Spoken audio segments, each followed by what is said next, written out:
wind, and other sustainable power alternatives, biodegradables, independence of foreign fuels and fuel in general. Is it too late? Is it too late? Is it too late to act on climate change? Films that could be related to it. An inconvenient truth. The 11th hour. Vanishing of the bees. Site, tapped, and fuel and food Inc.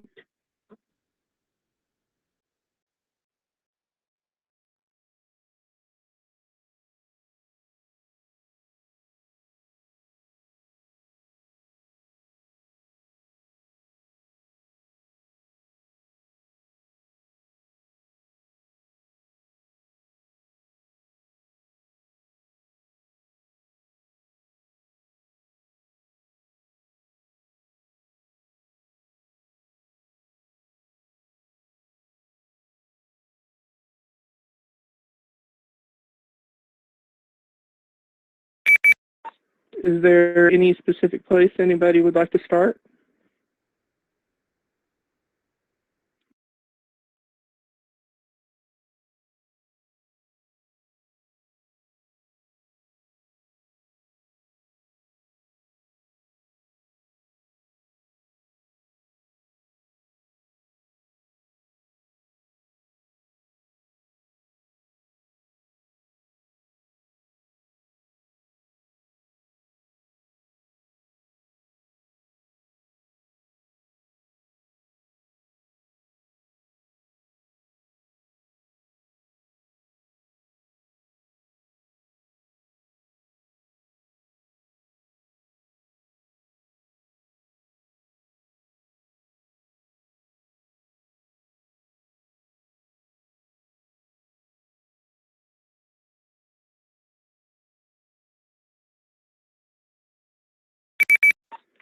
Well, why don't we start with reduce, reuse, recycle.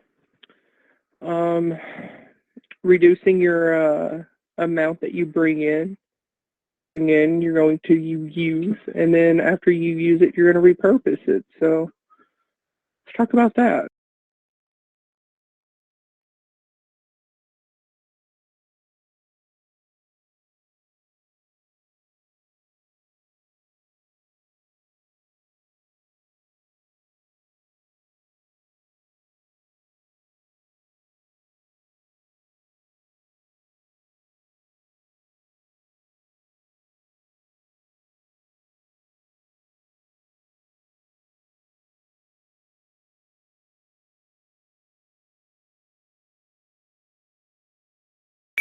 Cody, I don't think you have an ear here.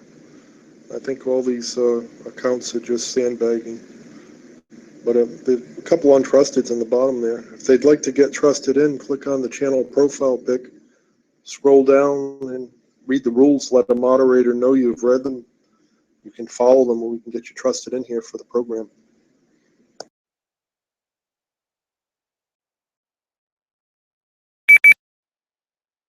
So David, do you reduce, reuse, and recycle?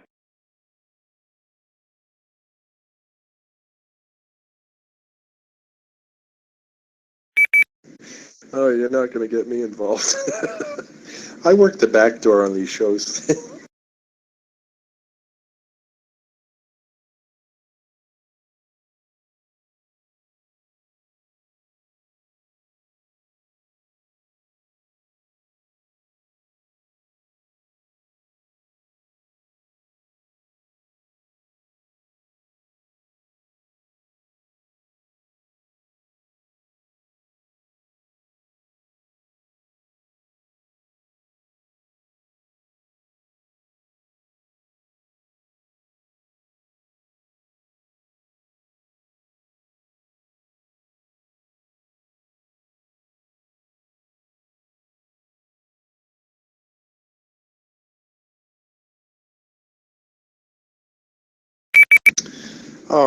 Cody, I do have a thought. I think of reuse and recycling in a different way than just taking like my cans and sorting them for the trash type thing. You know, I think of reusing furniture passed down from generation to generation. Instead of throwing old things away, I think about repairing them and making them work. You know, so I think of it as throwaway society. What's on that?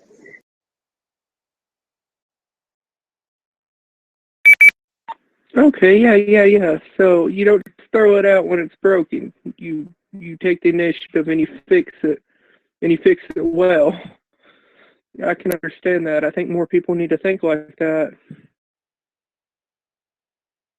So many times we see people, you know, their washing machine won't turn on, so they won't try to fix it, or they're you know, every item they own. You know, people nowadays buy cars and they turn them back in 3 years, or they sell them in 5 and go out and get a new car, and it's just unnecessary.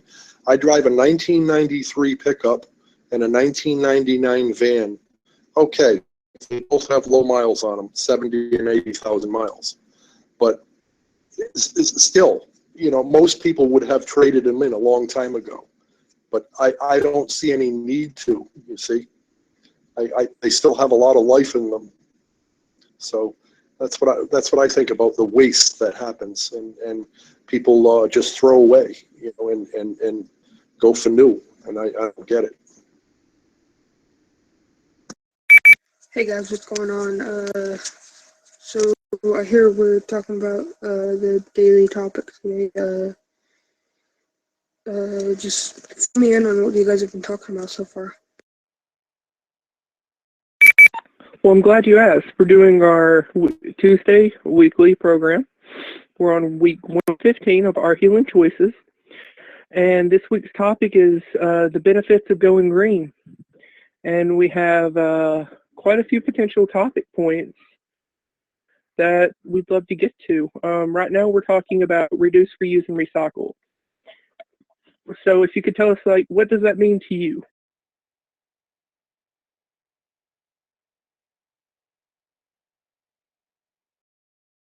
That kind of means like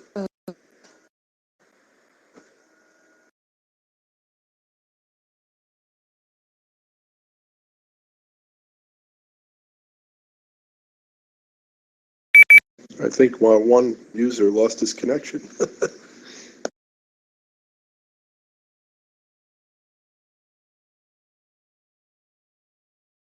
Well, I found the EPA actually is a recycle web page, and through it and see if there are any good points on it.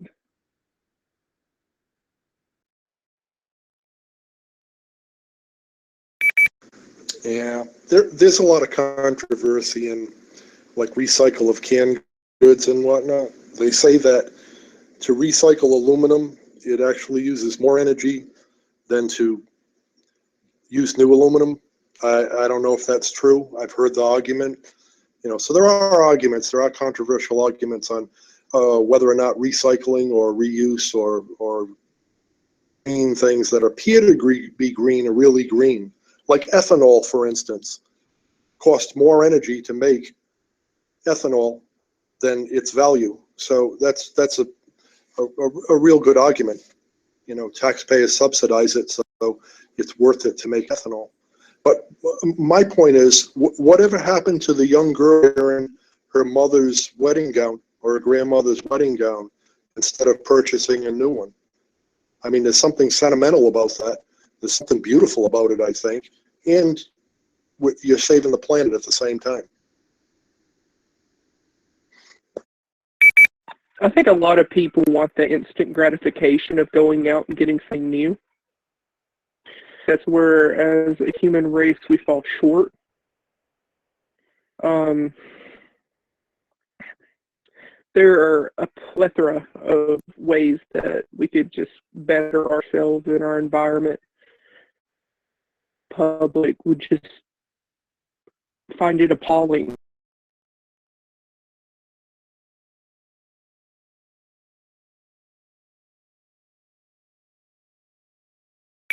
I see kids with a decent car, probably newer than mine, turn around and get rid of it and get another one because it needs a little paint job or something, you know. I think everybody needs to think a little bit where that car is going to go. What's going to happen to that car when it goes to the junkyard, you know? Right, right. It's going to be scrapped and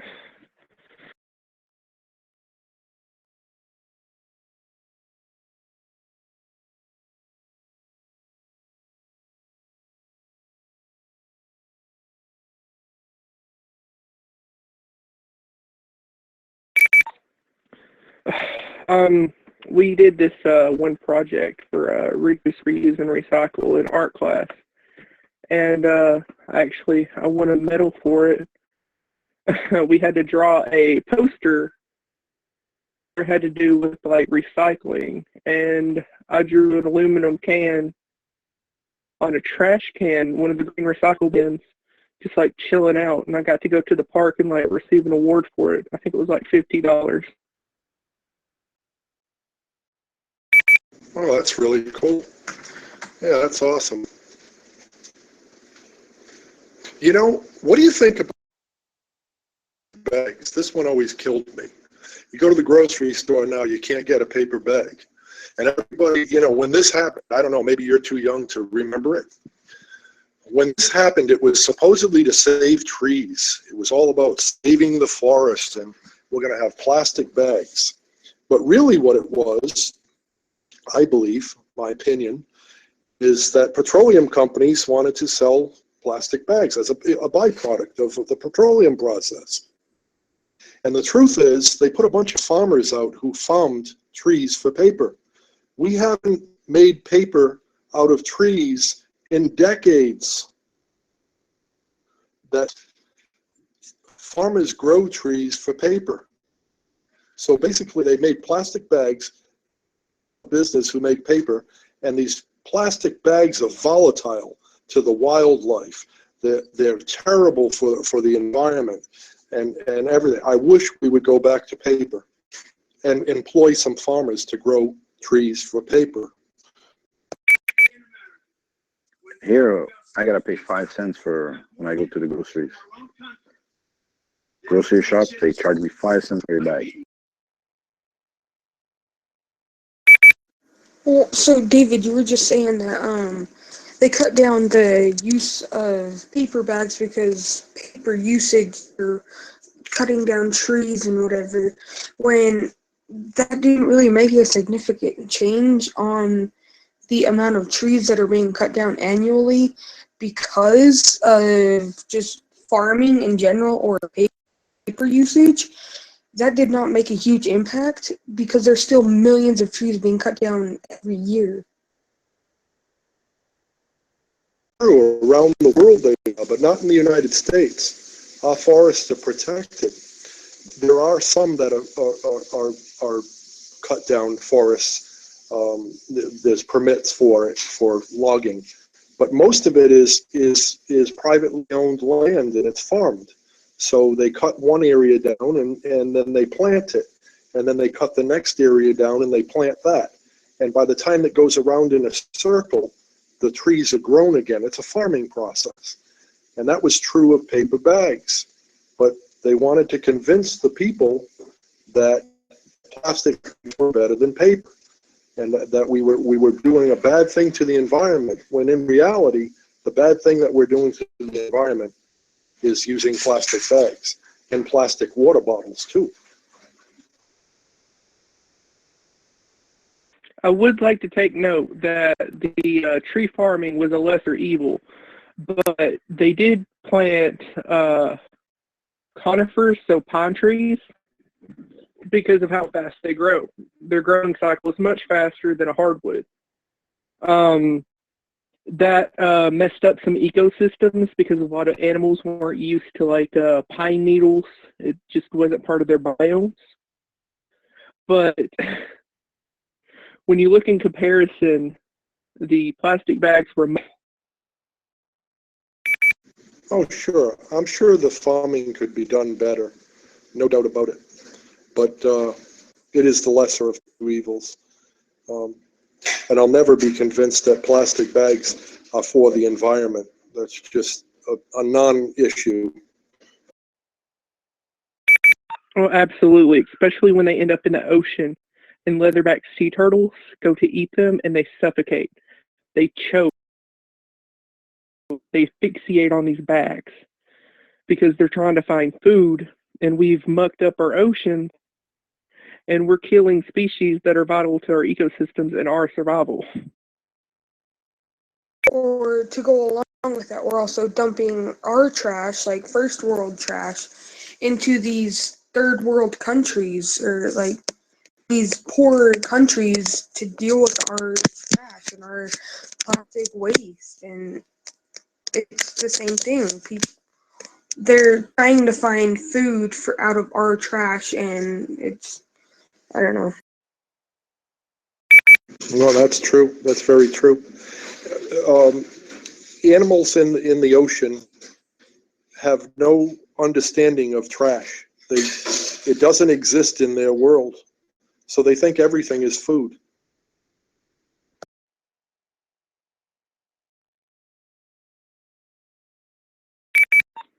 For example, I don't know if anybody's ever seen a Portuguese man o' war, but it looks identical to a floating bag on the surface of water, of the water.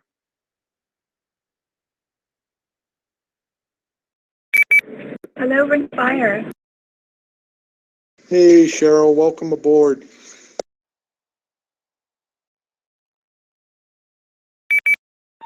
Welcome back to the channel, milady.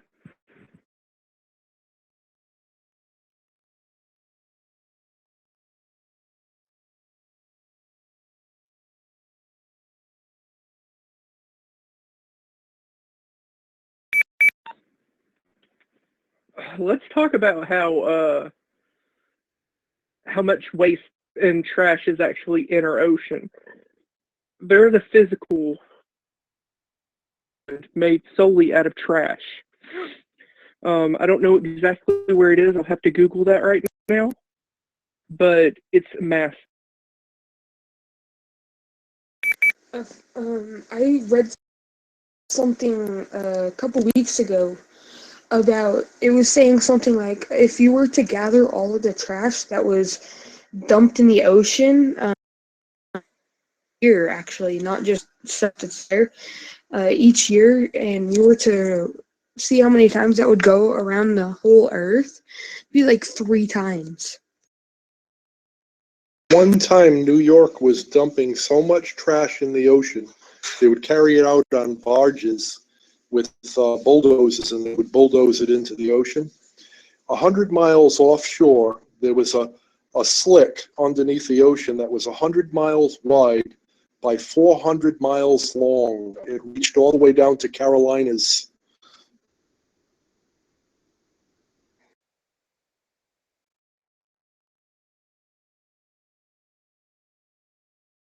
See, so that's what I mean. That's what I'm talking about, a throwaway society. We just keep like throwing it away. And where is away?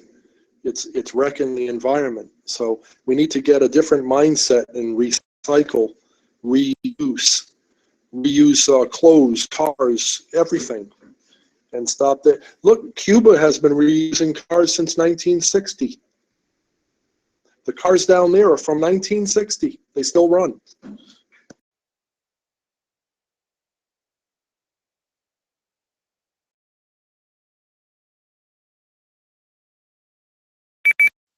Oh, and a lot of that stuff to do with cars, like, I think that the older cars, they're better because the newer, like the huge diesel trucks, this goes along with pollution. Like, they're just putting so much of that gas and exhaustion into the air, and that's killing a lot of,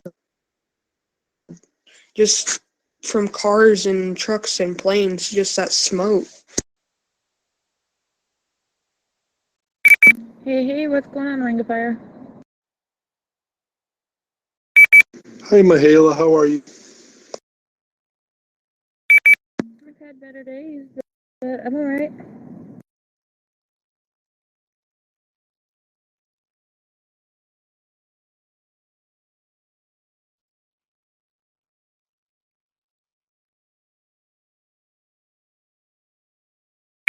I think our host is having connection problems. Cody, where are you? I'm back. So the name of it is the Great Pacific Garbage Patch, and it's 15 million square 15 million square kilometers, and that's pretty massive. Now, if that isn't a call for recycling, I don't know what is, right? Here's the thing. Okay, we can't recycle everything. Yeah, I get it. Why are we manufacturing things we can't recycle? Why don't we manufacture packaging that can be recycled,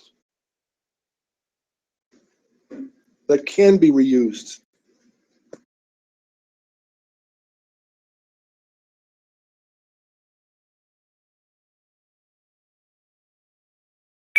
You know what I'm saying? A different mindset right from the start. Don't create the problem.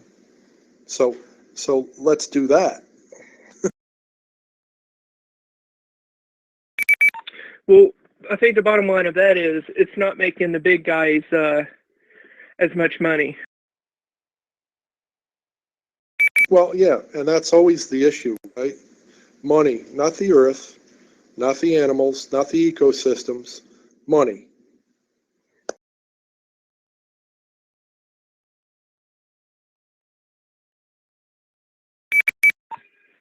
So let's talk how we can actually reduce what trash we have.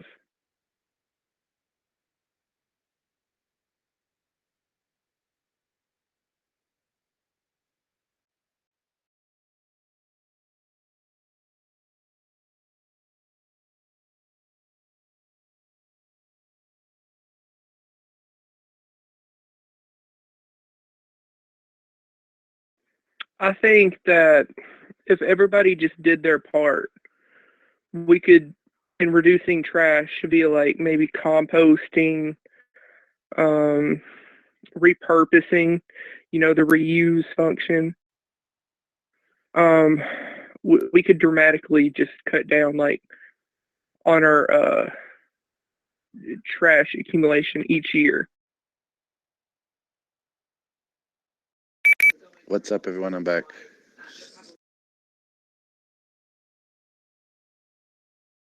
Well, I find when I've had family members come to my house and stay for a while, people tend to use so many paper products, I can't believe it. They go through paper napkins, paper towels, paper tissues, paper toilet paper. I mean, just go through so much paper products so fast. Like the mentality blows my mind. I think people need to think about what they're doing when they tear that paper towels off the roll. Do I really need paper towels for this, or can I get a wet cloth and do this? Those kind of things, and stop throwing everything away like it's like.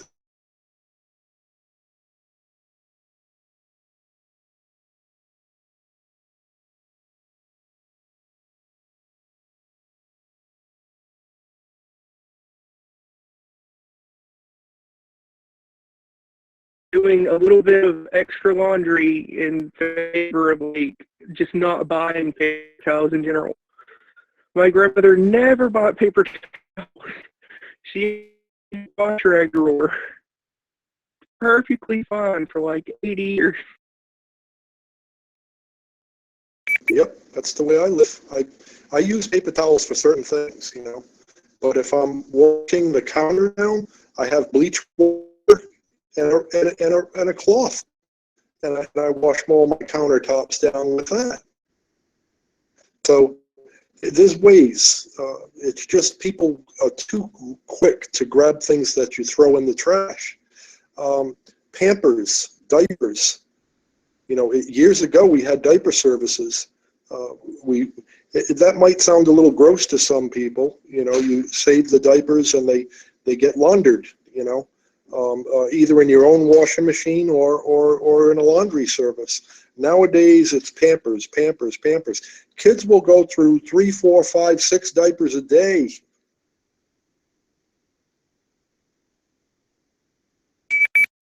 Let's do that math, shall we? What age does a typical child not need diapers? About 3, maybe 4.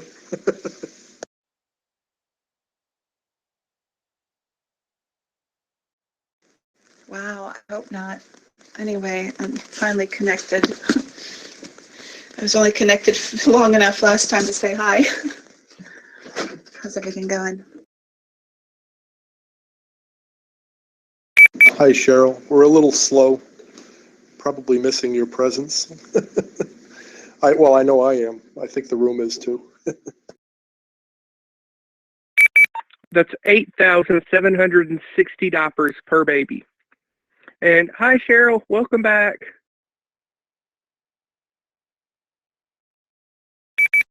Hi.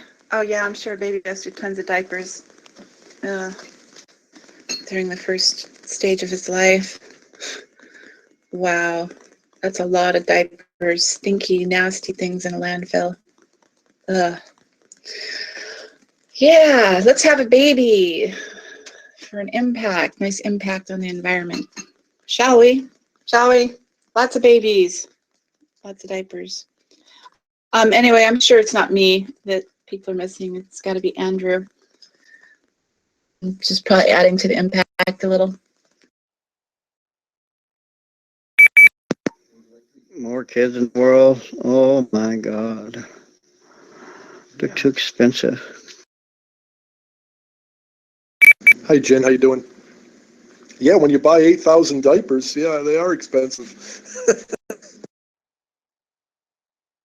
Yeah, imagine when you had twins and triplets. Yikes, just the money and formula. My brother had quadruplets. Oh my God. I wonder if anybody in the U.S. uses cloth diapers. Hey, what's up, Cheryl? We miss you. You know we miss you. You're the star here.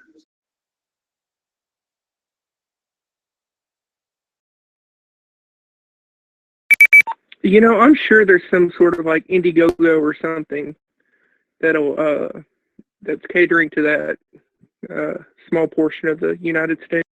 Well, actually, I can actually say in my mom's cedar chest, there's diapers back when she had us. I don't think anybody uses really cloth diapers anymore. Maybe for patting the baby over your shoulder or something. My brother-in-law was driving for a laundry service, and there are some people who still use cloth diapers and order a laundry service for them, but very few. It's a thing of the past. Yeah, I was going to say, I'm sure there is. Probably mostly environmentally friendly people. Might be some people who just prefer that. I bet you the Amish use cloth diapers. Maybe some other religious sects or something. I'm not sure. What's in the background? That must be your birds. All right.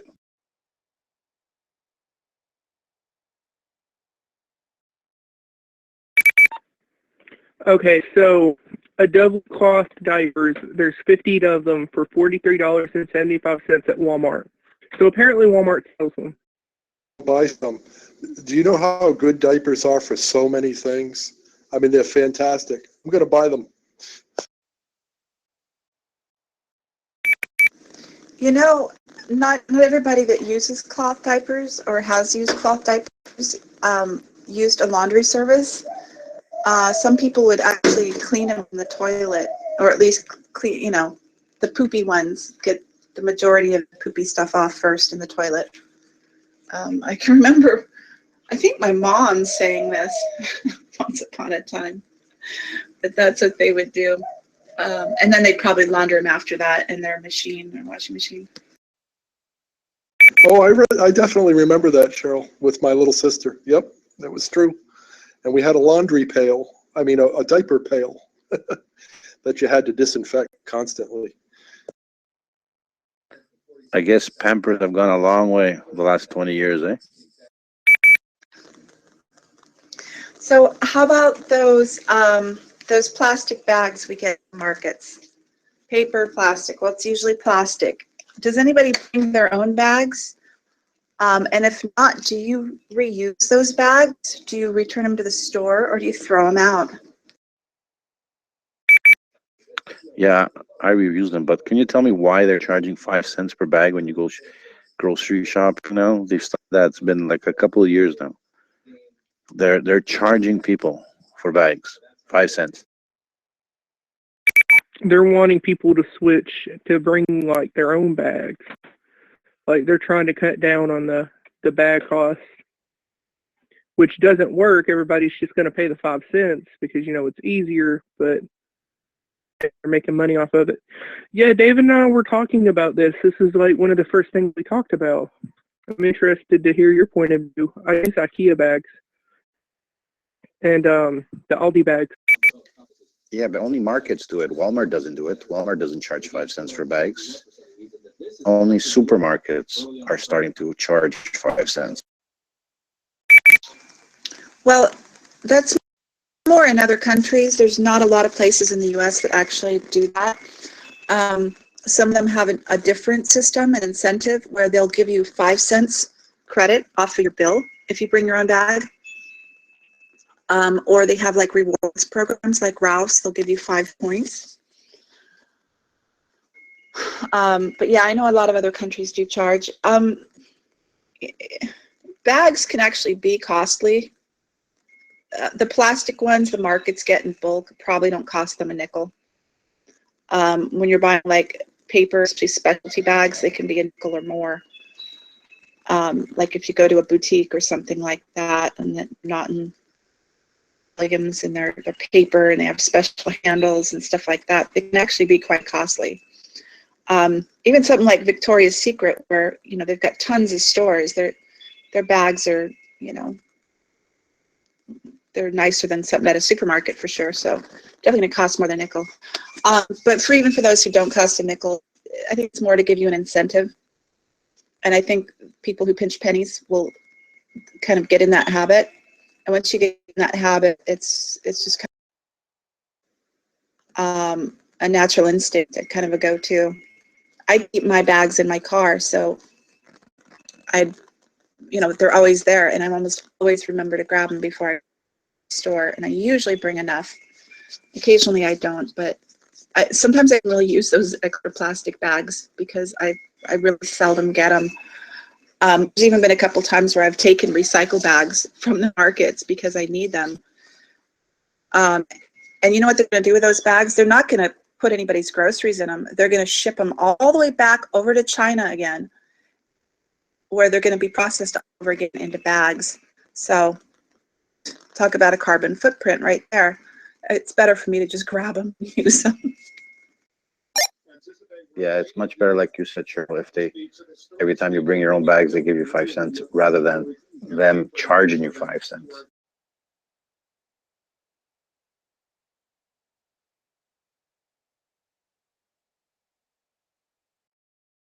Just click on. Well, there's got to be some incentive somewhere, so depends on how they want to do it, I guess. And in a lot of countries, I guess they're just following suit from other vendors. We were just talking about this earlier, and I remember when they came out with the plastic bags and they did it, they would ask you plastic or paper, and I'd always say paper. And then sooner or later, after a while, paper went away completely. But I recycled the paper bags too. I would reuse those. But the plastic bags were advertised as a smaller footprint, carbon footprint, or good for the environment. That's how they put it. And really, they're not. They're bad for the environment. Paper is better. Farmers grow trees just to create paper. Put farmers out of business and the oil companies get rich off plastic bags as a byproduct. Yeah, oh, truly, the paper's better for the environment. It breaks down a lot quicker. Imagine it becomes biodegradable within 2 to 4 years or something like that, maybe less. While plastic, God, would take years, decades. Imagine 40 or 50 years, something like that, to break down, unless they make them a special way. And I'm sure they don't do that with all of them. But the plastic bags do take up less space in your home. I mean, so there's that. But yeah, everything should be reused. You should get 2 or 3 uses out of everything. Yeah, the bags I have, I've used them like 3, 4 times. But now at the supermarkets, they try to sell you cotton bags, all made of cotton. They cost $4, and they're a size of 3 regular plastic bags. So they're making money out of that too. Like it costs like $3.99. Hey, Ring of Fire. This is Sassy. And hey, Serenity. Hey, Dave. And hey, Cobra. I don't know that we've met, but I've been listening to your conversation.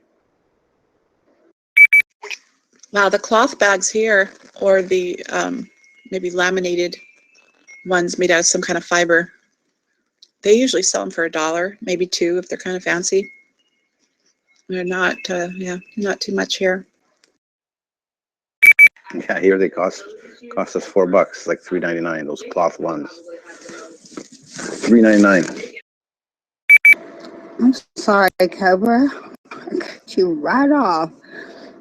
We had a fundraiser when my son was in choir in high school, and they were some sort of, like you said, fiber, very sturdy bags and decorative, and they were to replace grocery bags. And this was, oh gosh, years ago, and I still have them, and I still use them. Hi, Sassy. Nice to meet you. All right, now that I got the button. Welcome, Thiago, to the channel. I'm a new user, Thiago.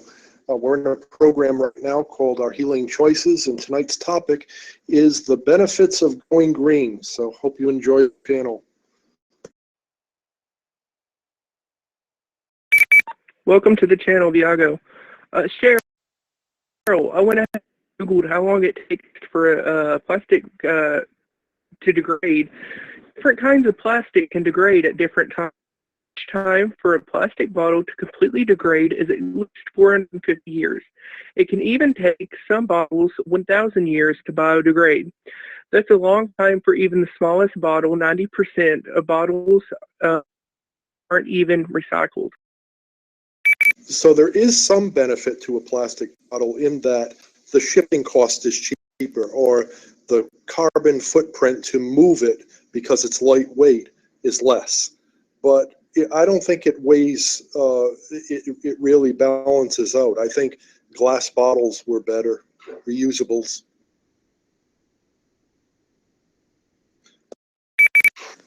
To give people incentive here to recycle by actually putting them for each bottle. You buy a 6-pack, 12-ounce bottles or cans, they're going to charge you 5 cents each.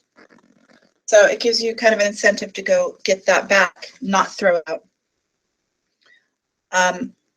Even still, this consumeristic society we live in, and people with their disposable incomes and all do often throw them out. However, some people who aren't so rich, a little more thrifty, might go and pick up some of those bottles off the ground, out of the dumpsters, out of the trash at the convenience stores, stations, etc., and they get the money. But yeah, really, it's like throwing out money when you do that. Yeah, guys, thank you so much, and yeah, you can call me Thiago as you wish. So I'm here listening to your the topic, and yeah. Well, it's nice to meet you, Diego. I'm Sassy. Um, I live in Texas, so it's very nice to meet you. And along those lines of our topic, my father, I've learned a lot from him. He has garbage cans, and one is for burnable, one is for recycling cans and aluminum, anything he can't burn. So he burns a lot of things in his backyard in a huge barrel. And then what he can't burn, he takes to a special truck that week in his little town to pick up, aluminum and foil and those type things. In Florida, burning is illegal, but Cali is so good about doing things like that. They're always the best with EPA on cars and lawn equipment and all that stuff. They're good about it. Florida, not so good. No cooperage on any bottles, any cans, any plastic bottles, anything. It all gets dumped. Yeah, that's trash burning is allowed in more rural areas or areas that have lower populations. Yeah, I lived in Bernalillo County in New Mexico before, and in Albuquerque, the city, I don't think trash burning was allowed, but there were like little quite small cities, little towns on the outskirts of it, and it was okay to do it there. Populations were quite small, but they did have no burn days. If the smog was a little high or whatever, then you weren't allowed to burn, but on the days or so, you were allowed to burn.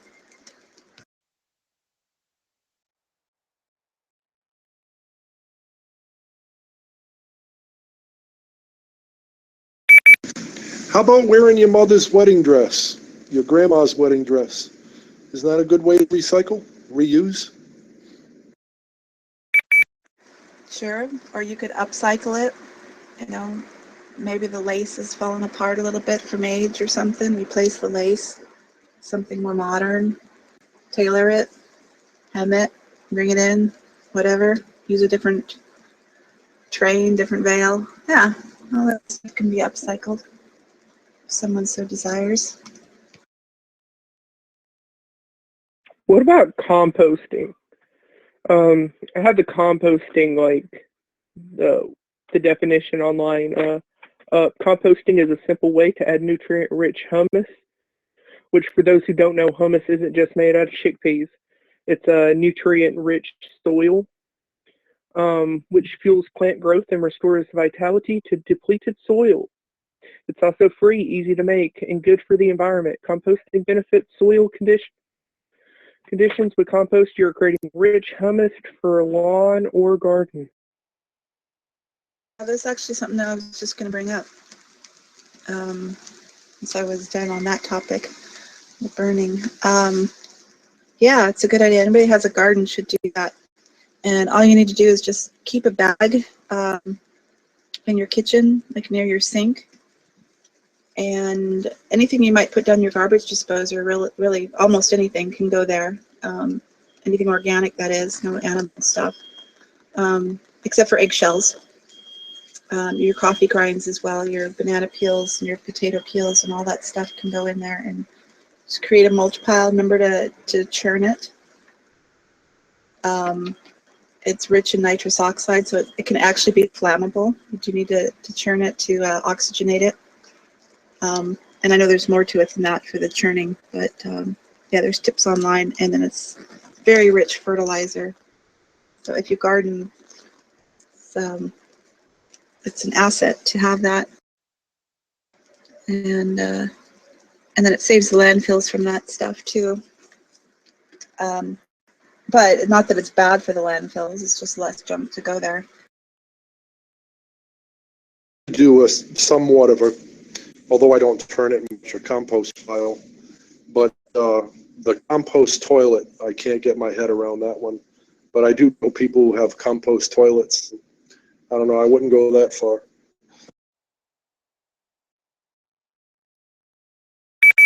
Oh, your garden leaves and lawn clippings can also go in that compost. You know, a lot of people don't know this. I didn't know this, but you can actually compost eggshells. Only if you're using mealworms. That's what my Aunt Pat does. She uses mealworms, so she's able to throw her eggshells, everything, all of her scraps, huge batches of lawn clippings, because they have a massive compost bed, and is it? They spread it out all over the garden. They have a massive garden, and then they so everything's mixed in together. Yeah, and it's not good just for your vegetable and fruit gardens. It's good for any of your garden, all your plants and trees. I think my grandfather had a wood chipper. You know, he did compost piles. He'd have one or two of them going. They had a huge yard, so there would be tree trimmings and bush trimmings, and so I think he'd throw them into the wood chipper, mix those right into the compost. That makes black soil, beautiful soil. Good stuff. It happens pretty fast.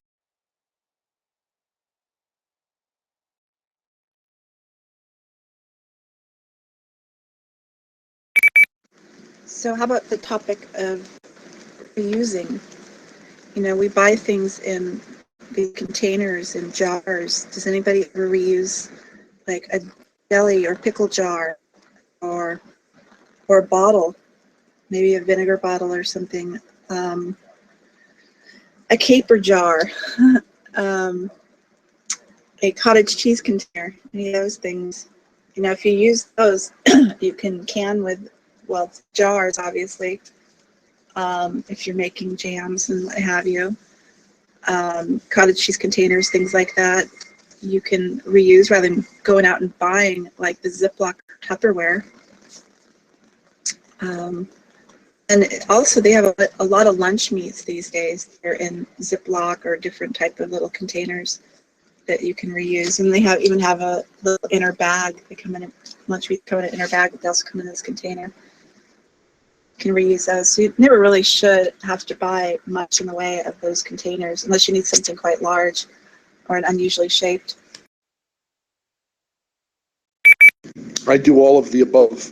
And I also buy French's mustard in a big, I can think it's a half a gallon thing, and I refill my mustard jar and my mustard squeezy bottle in the fridge. You know.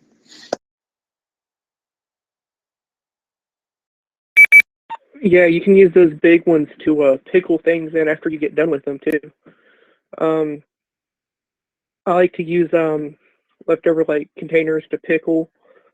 I use the glass jars, like jam jars, to can, because I like to make jams and jellies. I make pepper jellies. I'll send you some, Cheryl, sometime. You too, David. I, I always use jars from glass jars for whatever, because Ziplocs kind of very expensive here. But by the way, good morning, everyone. Hi V, you're not on fire anymore. Hi. Yeah, the fire kind of off lately because too much rain, I think. Hi.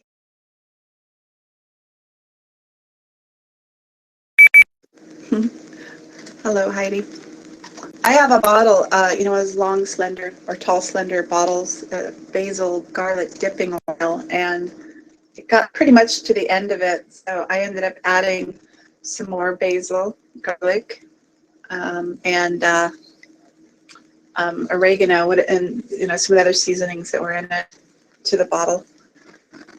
So life goes on in that bottle. Oh, you have to really be careful with those, Cheryl. The high risk items that they taught us in a ServSafe is like the herbed oils, especially the tall fancy bottles that look really pretty. They can get you very, very, very sick. So that's my problem. Yeah, okay. Oh, yeah, it can get you sick if you let it go rancid, but if you don't let it go rancid, it's fine. Speaking of that, Cody, you want to hear a weird one? One of my sister-in-laws tells me that her grandmother kept mayonnaise in the cupboard all her life, never refrigerated it. And I'm like, no! Oh, now that's a sure way to get you sick. I imagine something that has vinegar is vinegar gonna help keep something for a while? Yes, vinegared things do not have to be refrigerated. Hence, vinegar bottles that you open up, I buy all vinegars by the gallons, and no, you don't have to refrigerate them. Also, mustard doesn't have to be refrigerated. I do, but it. Okay, yeah, I refrigerate it. But yeah, I was talking about the dipping oil. I mean, it's got balsamic vinegar in it that I added to it. So I was talking about the vinegar. I think it would keep. Okay, yeah, I got worried about that because it's up there with baked potatoes. But so long as you have like acidity in it, you should be fine.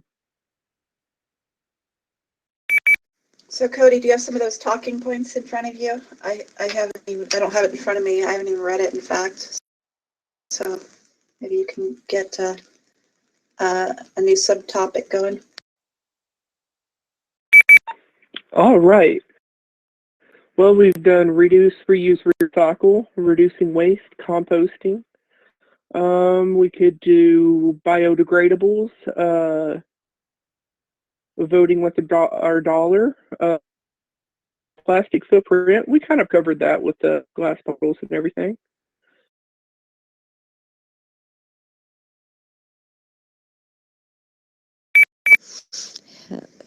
Did I got anyone? Cody is finished, I think. Sorry. David, I'm just kind of curious, sorry, to squeeze in. What happened to what happened to the grandma's mayonnaise anyways? It's kind of moldy later, and she was still using it. But where's Andrew, by the way? Is he the host? But guess not. Yeah, I would think that would get her sick. But anyway, yeah, Andrew has something he needs to attend to tonight, so we are covering for him tonight.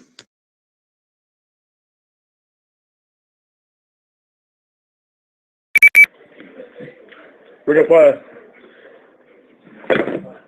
Hold this up. What's everybody up to? Okay, sure, thank you. Carry on. Not carry on, what the hell? Okay. Dante, we're in the middle of a program called Our Healing Choices, and the topic is the benefits of going green. And Cody is about to read us another subtitle that we can discuss.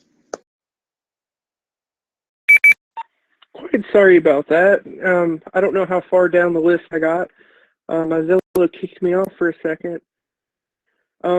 We've covered reduce, reuse, recycle, reducing waste, composting. We've touched on reducing our carbon and plastic footprint, but we still have our dollar, solar, wind, and other sustainable power alternatives.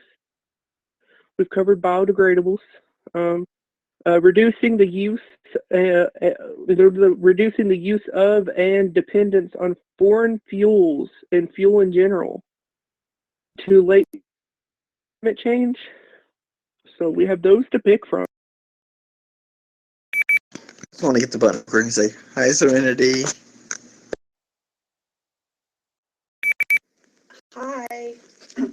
Another thing to reduce landfill waste is, sure you guys know, a lot of people throw out perfectly good items all the time. And